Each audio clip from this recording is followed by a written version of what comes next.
couldn't believe him. Every single warlock in the Coven of London wanted me dead. I didn't really blame them. I'd killed their leader. Again, my bad. The person they spoke about was the one warlock who contested my claim to the warlock leadership. Wait, did I fail to mention that I was heir to the warlock crown? Well, not really a crown, but, you know. I'm busy right now, I said when one of them went to move forward. My skin tingled as I prepared to defend myself. No matter how many times a supernatural creature chased me through the city of London, I would never get used to it. I was a target. Everyone wanted a piece of me. You killed our leader. The least you can do is explain yourself. The main man finally snapped, his teeth pulled back as a hiss escaped his lips. Taking a step sideways, I swallowed as I weighed up my options. It had been a few weeks since I'd accidentally shot Isaac Sr., the elderly leader of the warlocks, in the head. I'd been possessed by a dark crawler. You know, the stinky evil spirits who possessed humans so they could live on Earth.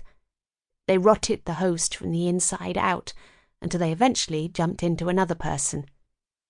Yeah, well, one of them got into me. I didn't mean to do it. I would never have done it if... I couldn't tell them too much. After the event, the crawler had been pulled from me by magic. I had managed to stay hidden from the warlock since it had happened. The pain that washed over me at the memory of what I had done weakened me. One of them whispered as I bared my vulnerability, the hand coming up and a stream of bright blue magic shooting out of their palm. Diving to the side, I cursed as I rolled on the hard concrete ground, wincing when broken glass cut into my hand. "Get her!" the main man shouted. Pushing up from the cold floor, I started to run. It was best not to antagonize them any further, especially as I had somewhere to be. My small feet pounded the pavement as I thundered down the dimly lit road and straight out into the main street. A couple of cars passed as I spun right. It was quiet, the darkness driving the humans to their safe homes. The underworld had started to grow in confidence recently, their annoyance at being hidden for so long starting to crack. "Devon!" The shout made me look over my shoulder. My breath huffed in and out as I kept going, my gaze watching the warlocks as they followed me. One of them held a ball of swirling light green magic. "Shit," I whispered as I went to look forward.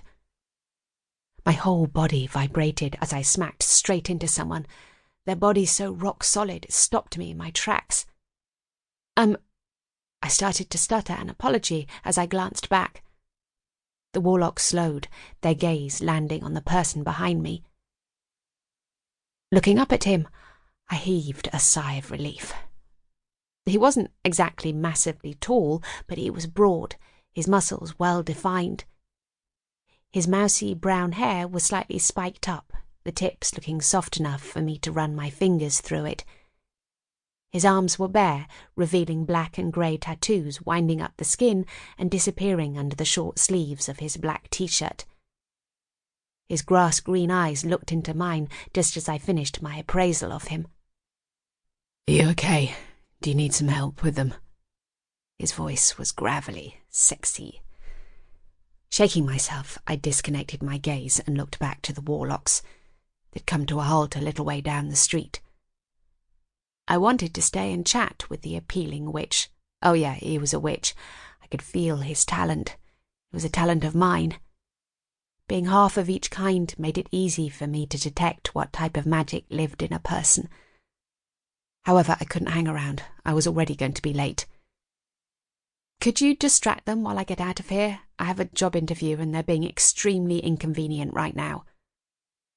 Fluttering my eyelashes, I smiled coyly. His eyebrows raised as he let go of my arms. I hadn't even realised he held me until the cold rush of air enveloped me. "I'm not prepared to enter your fight if you deserve their wrath." Shaking my head quickly, I bit my lip. "No, I don't. I haven't done anything. I'm a prize to them, a threat. They want to take me out."